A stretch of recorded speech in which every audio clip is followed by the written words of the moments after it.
తెలంగాణలో పవిత్ర పుణ్యక్షేత్రంగా దేదీప్యమానంగా వెలుగొందుతున్న యాదాద్రి శ్రీ లక్ష్మీనరసింహుని వార్షిక బ్రహ్మోత్సవాలు ఆలయంలో అంగరంగ వైభవంగా జరుగుతున్నాయి. నేడు చతుర్వేద పురాణ ఇతిహాస పారాయణం అనంతరం గోవర్ధన గిరిధారి అలంకారంలో బ్రహ్మోత్సవ మూర్తిగా భక్తులకు దర్శనమిచ్చాడు. గోవర్ధన గిరిధారి అలంకారంలో స్వామివారిని మేళ వాయిద్యాలతో ఆలయ తిరుమాడ వీధుల్లో సేవపై వివరింపచేశారు వేద పండితులు. మంత్రోచ్చరణలు చేసి స్వామివారి చరిత్రను భక్తులకు అర్థమయ్యే విధంగా వివరించారు. ఆనాడు ఆకాల వర్షంతో భూమండలం అతలాకుతలమయ్యి గోవులను గోపాలులను రక్షించి కాపాడడానికి ఇంద్రుని యొక్క గర్వాన్ని భంగం కలిగించడానికి ఈ అలంకారాన్ని ఆనాడు శ్రీకృష్ణ పరమాత్ముడు ప్రదర్శిస్తే ఈ రోజు మనం స్వామివారిని దర్శించుకొని తరిస్తున్నామని ఆలయ ప్రధాన అర్చకులు తెలిపారు.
యోగానంద రూపంలో కష్టాలు తొలగించే లక్ష్మీ సమేతుడై కరుణ చూపే కోరిన వరాలన్నీ వెంటనే ఇస్తాడోయ్.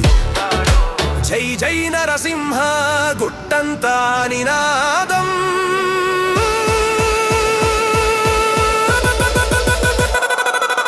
యాదాద్రి క్షేత్రం భక్తుల ప్రాణం.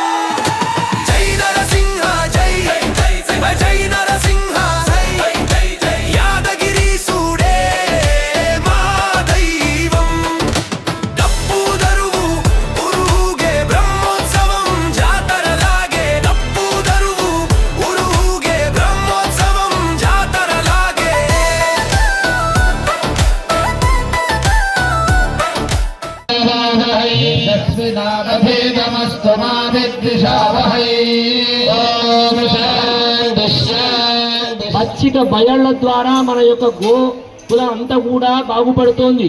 మీరు పొలాలను దున్నుతారు, దాని మీద నీరు వస్తోంది, దాని ద్వారానే గడ్డి మొలుస్తోంది. గోవులన్నీ కూడా చక్కగా పచ్చిక బయళ్ళను మేస్తున్నాయి.